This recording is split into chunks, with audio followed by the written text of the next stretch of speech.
एक मौलवी साहब खड़गपुर में ट्रेन पर सवार हुए। जिस ट्रेन में सवार हुए, इत्तेफाक से उनके सामने वाली सीट पर एक एजुकेटेड आदमी बैठा हुआ था, जो पढ़ा लिखा कहलाता था, एजुकेटेड कहलाता था अपने आप को। सामने वाले सीट पर वो बैठा हुआ था। उसने देखा कि ये मौलवी साहब है, तो मौलवी साहब को देखकर उनको शरारत सूझ गई और उसने कहा कि जरा सा दिल में सोचा कि जरा इसके साथ तफरीह करें, जरा इसके साथ मजाक करें और जरा इसको बेवकूफ़ बनाएं। मौलवी को कभी कभी बेवकूफ़ समझता है आदमी, बेवकूफ़ समझने की गलती ना करें। तो उसने कहा, पूछा, मौलवी साहब आप कहाँ जा रहे हैं? कहा मैं दिल्ली जा रहा हूँ। कहा मैं भी दिल्ली जा रहा हूँ। कहा बहुत अच्छी बात है। कहा सफ़र बहुत लंबा है, खड़गपुर से दिल्ली जाने में तकरीबन 24 घंटा 30 घंटा लगेगा, सफ़र कैसे कटेगा? कहा कैसे कटेगा? हमारे पास किताब है, हम किताब पढ़ेंगे, सफ़र कट जाएगा। कहा कि नहीं नहीं, हम ये चाहते हैं कि हम लोग एक गेम खेलें, आपस में गेम खेलें ताकि सफ़र मेरा भी कट जाए और आपका भी कट जाए। तो कहा कि बताओ कौन सा गेम खेलोगे? कहा मेरे जहन में एक गेम है। कहा कौन सा गेम है? कहा गेम ये है कि मैं आपसे एक सवाल करूं, मैं आपसे एक सवाल करूं, आप उसका जवाब दें, फिर आप मुझसे एक सवाल करें, मैं उसका जवाब दूं। अगर मैं आपसे सवाल करूं, आपने जवाब दे दिया, बड़ी अच्छी बात है। अगर जवाब नहीं दे सका तो आप 200 रुपये फाइन दें। कितना फाइन है? बोलिए 200। फिर आप मुझसे सवाल करें, मैं जवाब दे दूं, बहुत अच्छी बात है। अगर जवाब न दे सकूं तो मैं 200 रुपये फाइन भरूंगा। कहा ठीक है। मौलवी साहब ने कहा ये बताओ आप क्या काम करते हो? कहा मैं मास्टर हूँ, टीचर हूँ। कहा आपकी तनख्वाह कितनी है? कहा 80,000। 80,000।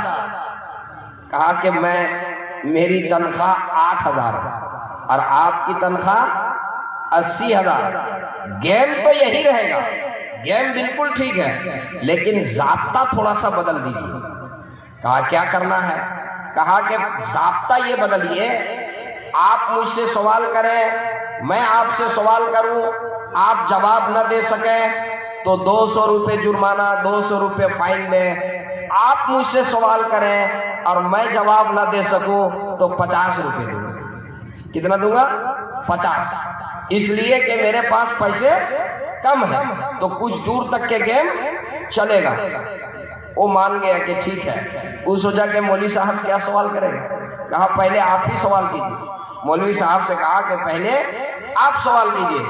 तो मौलवी साहब ने सवाल किया, ये बताओ वो कौन सा परिंदा, वो कौन सा परिंदा जिसके 4 पांव होते हैं? वो कौन परिंदा है जिसके 4 पांव और उड़ने के बाद उसके हो जाएं 8 पांव? उड़ने से पहले कितने पांव? अरे बोलिए ना भाई। 4 और उड़ने के बाद 8। आप लोग जानते हैं कोई क्वेश्चन का कोई जवाब जानते हैं आप लोग? नहीं। तो जब मौलवी साहब ने ये क्वेश्चन किया तो वो जो एजुकेटेड आदमी था वो सर खुजलाने लगा और उसके बाद देखा कि कोई जवाब नहीं है तो वो अपना पर्स खोल करके और 200 रुपया दे दिया, ये लीजिए। उसके बाद अब उसकी बारी आई सवाल करने की। कहा अब आप पूछिए। तो वो सोचने लगा कि मैं क्या सवाल करूं, इससे मुश्किल तो कोई सवाल ही नहीं, इससे मुश्किल कोई सवाल ही नहीं, मैं क्या सवाल करूं? तो उन्होंने कहा कि मौलवी साहब ऐसा है, मैं कोई नया सवाल नहीं करना चाहता, इसी सवाल को मैं पलट देता हूं। आप ही बताइए वो कौन सा परिंदा होता है जिसके 4 पांव हैं और जब वो जमीन से आसमान के तरफ उड़े तो उसके हो जाते हो 8 पांव? आप ही बता दीजिए। जैसे ही उसने पूछा, मौलवी साहब ने 1 सेकंड देर नहीं किया, वो जो 200 रुपये दिया था उसको फौरन जो है 50 रुपये उसको वापस कर 200 रुपए जो दिया था उसको फौरन 50 रुपए वापस कर दिया। मौलवी साहब वो समझ गया कि अगर दिल्ली तक गेम चला तो मेरा पर्स खाली हो जाएगा, मेरे ही पैसे से ये मेरा पर्स खाली कर देगा। बस कहा कि आप आगे नहीं। उसके बाद वॉशरूम गया तो वो वापस नहीं आया। जी, फिरासत होती है मौलवियों के पास, उलमा के पास फिरासत होती है। कभी उन्हें बेवकूफ समझने की गलती ना करें। मैंने अपनी गुफ्तगू यहाँ से शुरू की। मैं इनको बार बार कहता रहा साउंड बढ़ाइए, लेकिन वो घटा करके और वो सो जा रहे थे।